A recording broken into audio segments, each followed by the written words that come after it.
తాకట్టులో ఉన్న బంగారాన్ని విడిపించి ఆ రోజున్న మార్కెట్ ధర కట్టి మిగిలిన డబ్బును మీకు అందిస్తుంది ఎస్వీఎస్ గోల్డ్.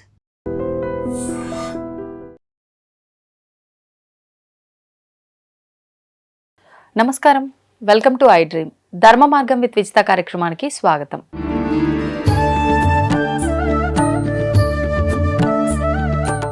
నమస్కారం అండి.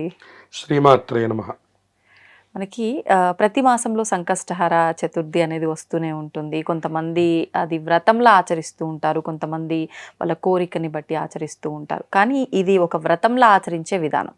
విశేషంగా ఈ సంకష్టహర చతుర్థి మాఘమాసంలో ప్రత్యేకము అని చెప్పి అంటూ ఉంటారు. దానికి ఒక కథ ఉంది అని అంటూ ఉంటారు. అసలు ఏంటి ఆ కథ? ఎవరైనా ఆచరించవచ్చా? అసలు ఎవరు ఆచరించవచ్చు? దాని గురించి వివరణ. శ్రీ మహాగణాధిపతయే నమః. గణపతి అనేక అవతారములను స్వీకరించారు. మనం కాశీ లాంటి క్షేత్రములు వెళ్ళినప్పుడు ఒక్కొక్క ప్రాకారానికి 8 చొప్పున 8,856 గణపతులు అక్కడ ఉన్నారని, అలాగే షోడశ గణపతులు అని, 21 మహాగణపతులు అని, 32 గణపతులు అని, ఇలా గణపతుల అవతారాల గురించి చాలా పురాణాలు చాలా విశేషంగా చెప్పుకుంటూ వస్తున్నాయి. కానీ మనకి నిత్యంలో ఉన్నటువంటి స్వామి పేరు చెప్పుకోవాలి అంటే సంకష్టహర గణపతి అనే పేరుని ఎక్కువ చెప్పుకుంటూ ఉంటాం మనం. మనకు ఆ పేరులోనే మనకు అర్థమైపోతుంది. సంకష్టహర అంటే తీవ్రమైనటువంటి కష్టములు. కష్టములలో సంకష్టం అంటే గీతంలో సంగీతం లాగా కష్టములలో సంకష్టం అంట. అది చాలా గొప్ప కష్టాలండి అని చెప్తారు. చాలా అద్భుతమైన కష్టాలండి అంటే కష్టాల్లో కూడా గొప్ప కష్టాలు. అటువంటి కష్టాలని కూడా తీర్చి హర అంటే దాన్ని నాశనం చేసి వీళ్ళకి సుఖాల్ని అనుగ్రహించేటటువంటి గణపతికి సంకష్టహర గణపతి అనే. ఒక రకంగా గొప్ప కష్టాలంటే బాగా ఎక్కువ కష్టాల్లో ఉన్నారు, బాగా ఎక్కువ కష్టాలు, చాలా కాలం ప్రయత్నం చేసినా తీరని కష్టాలు, వాటికి మన సంకష్ట. సంకట చవితి అని కూడా లోకంలో పేరు. సరే, కటం అన్నా కూడా విఘ్నం అని ఒక పేరు. సరే, ఎలా పిలిచినా స్వామికి నష్టం లేదు. ఆయన అన్ని ఇస్తూ ఉంటాడు. ఆయన ఎప్పుడు నవ్వుతూ ఉంటాడు. ఎందుకనంటే మీరు గణపతిని ఉగ్రంగా మీరు ఎప్పుడు చూడరు. అవును, మీరు మిగతా దేవతలకు ఉగ్రం చెప్తారు, కానీ గణపతి దగ్గర ఉగ్రం చెప్పడానికి లేదు. ఆయన ఎక్కడున్నా ఆయన ఆనందంగానే ఉంటాడు. బొజ్జ గణపతి ముదాకరాత్త మోదకం అన్నారు శంకరాచార్య వారు. ముదా అంటే ఆనందం అంట. ఆనందం లేని గణపతి ఉండడండి. ఎక్కడైనా ఉండనివ్వండి కాక గణపతి. ఆయన ఉంటేనే ఆనందం, ఆయన అంటేనే ఆనందం అంట. కాబట్టి అటువంటి ఆనంద స్వరూపుడు కాబట్టి ఏది తీయాలన్నా ఆయనే, ఏది ఇయ్యాలన్నా ఆయనే అని చెప్పారు. కాబట్టి సరే, అటువంటి సంకష్టహర గణపతి అసలు సంకష్టహర గణపతిగా ఆవిర్భవించినటువంటి రోజు ఈ మాఘ బహుళ చవితి అని చెప్పారు. అంటే ఈ వ్రత విధానం మొదలైంది ఈ మాఘ బహుళ చవితి రోజున. గణేశ పురాణంలో శ్రావణ్యాం కృష్ణపక్షే చతుర్థే మమ జన్మని అని, ఆ శ్రావణ బహుళ పక్షంలో ఆచరించండి, నాకు అది చాలా ప్రీతికరం అని ఆయన నోటితో ఆయన చెప్పుకున్నారు. ఆయన ఆవిర్భవించినటువంటిది మాత్రం ఈ మాఘ బహుళ చవితి అని చెప్తారు. అయితే ఇది ఎలా మొదలైంది అని మనం తెలుసుకునే ప్రయత్నాన్ని చేస్తే, పూర్వం బ్రహ్మగారు శ్రీ మహావిష్ణువు గురించి తపస్సు చేశారు. ఆయన విష్ణుమూర్తి యొక్క నాభికమలంలో నుంచి జన్మించారు. జన్మిస్తే ఆయన పువ్వులో పైన అక్కడ కూర్చొని తపస్సు చేస్తూ ఉన్నారు. తపస్సు చేస్తుంటే కొన్నాళ్ళకి ఆయన అన్నారు, అసలు నన్ను ఏం చేయమంటారు, నన్ను ఎందుకు సృష్టించారు అని అడిగారు. అడిగితే ఆయన అన్నారు, నీకు సత్యలోకం అనేటటువంటిది ఒక లోకాన్ని ఇస్తాను, అక్కడి నుంచి నువ్వు సృష్టి మొదలుపెట్టి చేస్తూ ఉండు అని చెప్పని ఆయనకి చెప్పారు. అలాగే నాన్నగారు అన్నారు. ఈయన పుట్టి అప్పటికే కొన్ని 10,000 దివ్య సంవత్సరాలు అయిపోయింది. దివ్య సంవత్సరాలంటే 4 యుగాలు కలిపితే, 4 యుగాలు కలిపితే ఒక దివ్య సంవత్సరం. 10,000 దివ్య సంవత్సరాలు అయిపోయింది. వాళ్ళు జపం చేస్తూనే ఉన్నట్టు. సరే, మొత్తం అయిపోయిన తర్వాత అసలు నన్ను ఎందుకు సృష్టించారు మీరు? నేను ఇక్కడ పైన పువ్వులో కూర్చొనే ఉన్నాను, మీరు ఇక్కడ కింద పడుకునే ఉన్నారు, ఏం జరుగుతోంది అసలు అంటే, లేదు నీకోసం జ్ఞానం అనేటటువంటి దేవతను కూడా సృష్టించాను, ఆ సరస్వతీదేవిని పక్కన పెట్టుకొని ఆ జ్ఞానంతో నువ్వు సృష్టించేస్తూ ఉండు, దానికోసం నిన్ను సృష్టించానని చెప్పని ఆ బ్రహ్మగారిని తీసుకుని వెళ్ళి సత్యలోకం అనేటటువంటి లోకాన్ని సృష్టించి, సత్యలోకంలో బ్రహ్మ సరస్వతులు ఇద్దరిని కూడా కూర్చోబెట్టి ఇక్కడి నుంచి మీరు సృష్టి చేయండి అంటే ఒక రకమైన తపస్సు తర్వాత ఆయనకి ఈ అర్హత వచ్చింది. ఈ అర్హత కూడా వచ్చింది. కాబట్టి అందుకని జ్యేష్ఠరాజ బ్రహ్మణాం బ్రహ్మణస్పతిం అని గణపతికి పేరు. కాబట్టి బ్రహ్మగారిని సైతము ఆయన అనుగ్రహం చేశారు అని. ఆ సత్యలోకంలో సరే కూర్చోబెట్టారు. పక్కన సరస్వతీదేవిని కూడా ఇచ్చి వివాహం చేశారు. సరస్వతీదేవి కూడా కూర్చుంది. ఆవిడ పని జ్ఞానం ఇవ్వడం. ఎందుకంటే చూడండి, పశువులకి మనుష్యులకి తేడా పెట్టమన్నారు. అవును. పశువులేమో అట్లా తిరిగేస్తూ ఉంటాయి, అవును. కానీ మనిషి అలా తిరగకూడదండి. వాడికి ఏదో పర్పస్ ఉండాలి, వాడికి ఏదో ఒక కారణం ఉండాలి. వాడు ఏదో రోజు లేచాడు పడుకున్నాడని కాకుండా అవును. ఇవాళ మనం ఏం సాధించాము అనేటటువంటి ఒక చిన్న ప్రశ్న వాడిలో ఉండాలి అని ఉండాలి. సరస్వతీదేవి తన యొక్క బుద్ధి అనుగ్రహాన్ని వాడిలోకి నిక్షిప్తం చేస్తుంది. అప్పుడు మనం అందరం జ్ఞానవంతులుగా పుడతాం. ఒక్కొక్కడికి ఎక్కువ పెడుతుంది ఆవిడ.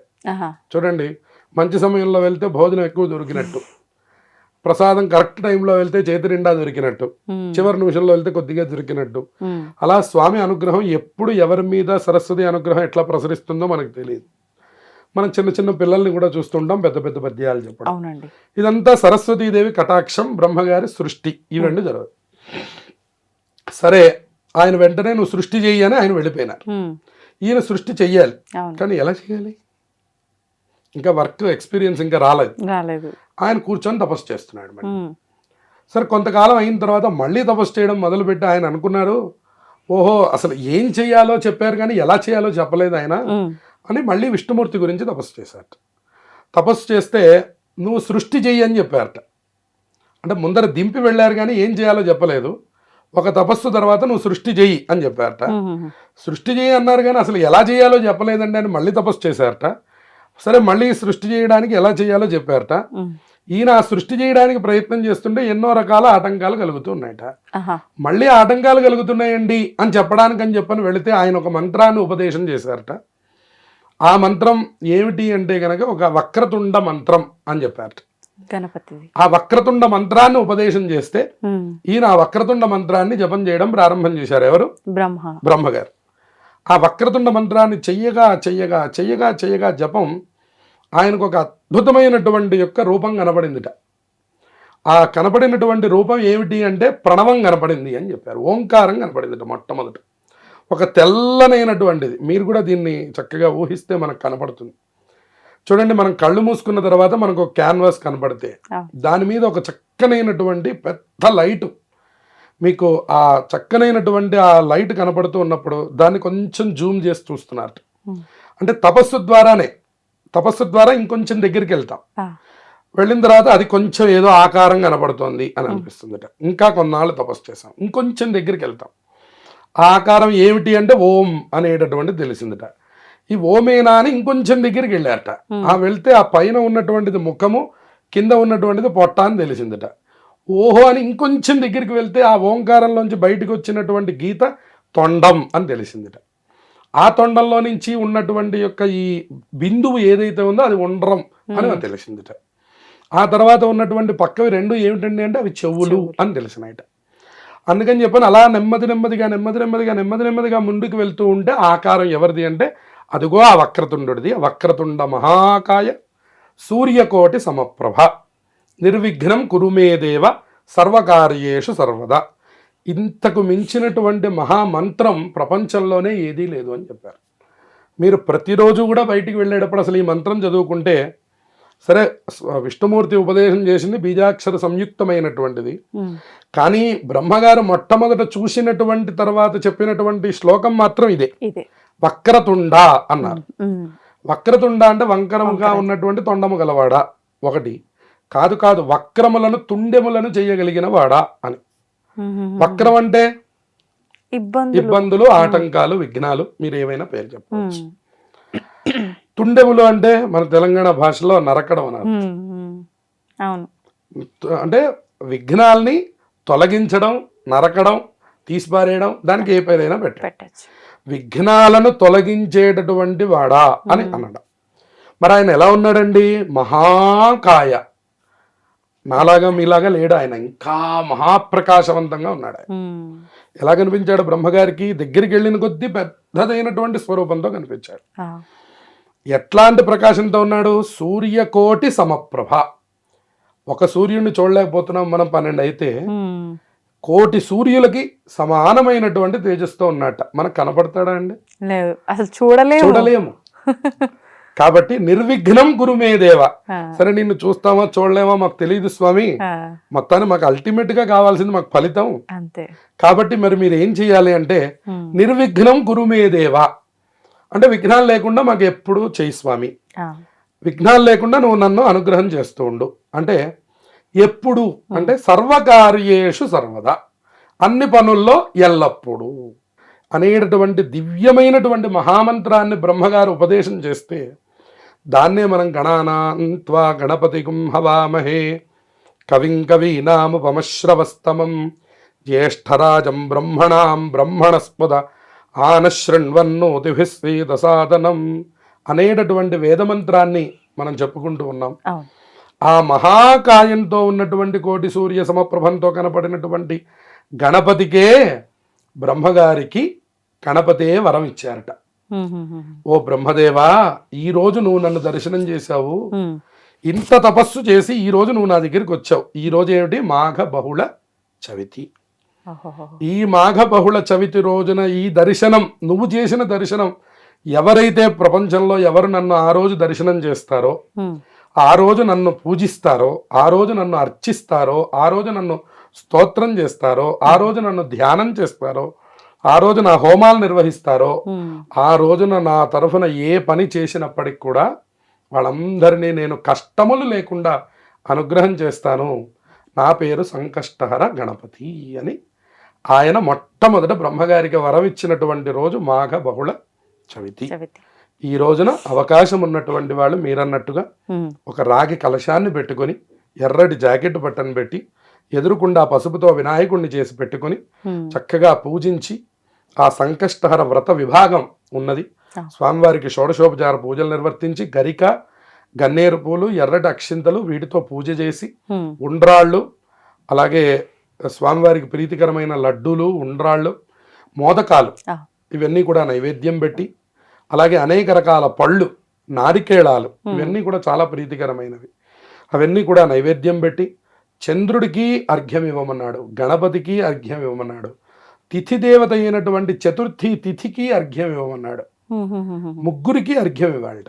అంటే నీళ్లు వదలటం, అక్షింతలు, నీళ్లు, దానికి సంబంధించిన శ్లోకాలు ఉన్నాయి. పార్వతీ వరపుత్రాయ నమస్తే విఘ్నకారిణే ఇదమర్ఘ్యం మయా దత్తం సర్వ విఘ్న హరం కురు అని మనకి ఆ విఘ్నములను నాశనం చేసేటటువంటి ఆ అర్ఘ్యం కూడా ఉన్నది. అంటే ముందు గణపతికి ఇవ్వాలి, తర్వాత చవితి తిథికి ఇవ్వాలి, తర్వాత చంద్రుడికి ఇవ్వాలి అని ముగ్గురికి అర్ఘ్యప్రదానములు చేసి, అందులో కొద్దిగా కథ కూడా ఉన్నది. ఆ కథ కూడా చదువుకొని అక్షతలు వేసుకొని చక్కగా అలా ఆ స్వామి అనుగ్రహాన్ని పొంది అప్పుడు రాత్రికి భోజనం చేయాలి. ఉదయం నుంచి సాయంత్రం దాకా ఉపవాసం ఉండాలి. ఈ పూజ ఉదయం చేయాలండి? సాయంకాలమే చేయాలి. సాయంకాలం పూట 6 గంటల తర్వాత సూర్యాస్తమయం జరిగిన తరువాత మొదలుపెట్టి చేసుకొని, చంద్రుడు వచ్చిన తర్వాత చంద్రుడికి అర్ఘ్యప్రదానం చేసి, చంద్రోదయం అనే ఒక సమయాన్ని ప్రత్యేకంగా రాస్తారు మన పంచాంగాల్లో. ఆ చంద్రోదయ వేళ వరకు ఉపవాసం ఉండాలి. ఏమంటే నాకు చంద్రుడు కనపడ్డాడండి భోజనం చేశానండి అనకూడదు. అంటే వ్రతం చేసే వాళ్ళకి ఈ నియమం వర్తిస్తుంది. కేవలం ఉపవాసం ఉంటున్నానండి, గుడికి వెళ్ళి కొబ్బరికాయ కొట్టొచ్చి అన్నం తింటానండి అన్న వాళ్ళకి పర్వాలేదు. ఎవరైతే నియమంగా వ్రతం చేస్తున్నారో వాళ్ళకి మాత్రం చంద్రోదయం అనేటటువంటి సమయం ఏ నెలకు ఆ నెల మీ బ్రాహ్మడి దగ్గర అడిగి తెలుసుకొని ఆ సమయం వరకు ఉపవాసం ఉంటేనే దీని యొక్క ఫలితాన్ని బాగా పొందగలుగుతారు. ఓహో, ఇప్పుడు ఇది వ్రతం లాగా చేసిన వాళ్ళు ఎన్ని వారాలు చేయాలి? పూజలాగా అది వాళ్ళు అనుకోని చెయ్యమని మనకి పురాణం అనుకోవడమే, సంఖ్య అనుకోవడం. విఘ్నేశ్వరుడికి ఇష్టమైనటువంటి సంఖ్యలు 5, 9, 11, 16, 21. ఈ 5 సంఖ్యలు చాలా ప్రీతికరమైనవి. ఒక 5 సంకష్టాలు చేస్తానని దండం పెట్టుకోవచ్చు, ఒక 9 సంకష్టాలు చేస్తానని దండం పెట్టుకోవచ్చు, అలాగే 11, తర్వాత 16, 21 వీటిల్లో ఏదో ఒక సంఖ్యని ముందుగా మొదలుపెట్టే రోజునే ఆ సంఖ్య స్వామివారి దగ్గర చెప్పి ఈ కార్యక్రమాన్ని మొదలుపెట్టి చక్కగా ఆచరించి దాని తాలూకు ఫలితాలను పొందవచ్చు. అసలు ఏమీ వ్రతం చేయట్లేదండి అని అనుకున్న వాళ్ళు కూడా మీ కష్టములు తొలగిపోవడానికి కేవలం ఉపవాసాన్ని ఆచరించి సంకటనాశన గణేశ స్తోత్రం అని నారద మహర్షి మనందరికీ ఉపదేశం చేసినటువంటి గొప్ప స్తోత్రం ఉంది. ఆ స్తోత్రాన్ని 12 మార్లు చదవమని ఉన్నది అందులో. ఆ రోజున ఒక 12 సార్లు ఆ సంకటనాశన గణేశ స్తోత్రాన్ని చదువుకొని ఆ వినాయకుడి ఆలయాన్ని దర్శనం చేసి కొబ్బరికాయ కొట్టి ఆ స్వామికి పూజ చేయించుకొని ఆ పాటన భోజనం చేయవచ్చు. అయిపోయే వరకు తినకుండా ఉంటే చాలు. వాళ్ళకి చంద్రోదయం అనే సంఖ్యతో నియమం లేదు. చేయలేని వాళ్ళకి ఇది ఉత్తమం. ఇది ఉత్తమమైనటువంటి. ఉమ్. ఎవరైతే వ్రతం చేయాలి అని అనుకున్నారో మాత్రం వాళ్ళు మాత్రం తప్పకుండా ఇవన్నీ ఆచరించాలి. ఇది పెళ్లి కాని వారు కూడా చేయొచ్చా అండి? అందరూ చేయవచ్చు. ఉమ్. చాతుర్వర్ణ్యంచ లోకేస్మిన్ స్వే స్వే ధర్మే నియోక్ష్యతి. అన్ని వర్ణాల వారు అందరూ సింగిల్ వాళ్ళు ప్రతి వాళ్ళు కూడా ఆచరించవచ్చు. భర్త లేనటువంటి వారు కూడా ఆచరించవచ్చు. అందరూ కూడా వెళ్ళి, అయితే వాళ్ళు వ్రతం చేయడానికి లేదు, ఇప్పుడు నేను చెప్పినట్లుగా ఉపవాసం ఉండి పూజా విధానాన్ని ఆచరించి ఉపవాసం ఉండి రాత్రికి భోజనం చేయడానికి అందరూ అర్హులే. ఇందులో ఎవ్వరికీ నియమం లేదు. ఒక్క వ్రతం చేసుకోవడానికి మాత్రం కొన్ని నియమాలు ఉన్నాయి కాబట్టి అది ప్రత్యేకంగా మీరు తెలుసుకొని చక్కగా ఆచరించండి. దాని ద్వారా ఉత్తమమైనటువంటి ఫలితాలు వస్తాయి. ఇప్పుడు వ్రతం ఆచరించే వారు మాత్రమే ఈ మాసం చూసుకొని మొదలు పెట్టాలా, లేకపోతే ఒకసారి 2 సార్లు చేయాలనుకున్న వాళ్ళు కూడా ఇది ఈ మాసంలోనే మొదలు పెట్టడం? ఈ మాసం అనేటటువంటిది ఎవరైనా సరే మొదలు పెట్టడానికి మంచిది. మిగిలినటువంటి వాళ్ళు ఆచరిస్తున్నటువంటి వాళ్ళకు కూడా ఈ మాసం చాలా విశేషమైనటువంటిది అని చెప్తున్నారు. అంటే ఇప్పుడు మీకు ఉదాహరణకి ఒక 11 సార్లు చేస్తామన్న వాళ్ళకి ఇది 5వ మాసం వచ్చింది అనుకోండి, ఈసారి ఇంకా ఏదైనా ఒక స్వామివారికి ఒక ప్రత్యేకం చేయవచ్చు. లేదు అసలు ఇప్పటి వరకు నేను చేయలేదండి, కానీ నేను చాలా సార్లు విన్నాను, మరి నేను ఎప్పుడు మొదలు పెట్టాలి అంటే వెంటనే మొదలు పెట్టండి అని చెప్పడానికి ఈ మాసం మనకి వస్తుంది. ఓకే, ఇప్పుడు మీరు అన్నట్లు 9, 11 ఇట్లా సంఖ్యలు చెప్పారు. మరి మధ్యలో ఏదైనా మాసంలో అప్పుడు కుదరకపోతే అది వదిలిపెట్టి మరుసటివి కంటిన్యూ చేయొచ్చు. కానీ ఈ రోజున పూజలు ఇవన్నీ చేయకపోయినప్పటికీ ఉపవాసం వ్రతం అనేది, అంటే ఉపవాసం ఆచరించవచ్చా, ఆచరించాల్సిన అవసరం లేదా? చక్కగా ఆచరించవచ్చు. కేవలం నేను చెప్పినట్టుగా 12 సార్లు ఈ సంకటనాశన గణేష స్తోత్రం చదువుకొని ఈ సాయంత్రం వరకు ఉపవాసం ఉండి గణపతి ఆలయానికి వెళ్ళి పూజ అర్చన జరిపించుకొని ఇంటికి వచ్చి భోజనం చేసేయవచ్చు. దీనికి ఏ రకమైనటువంటి నియమాలు లేవు. తలస్నానం, ఉపవాసం, పూజ 3 నియమాలు ఉన్నాయి.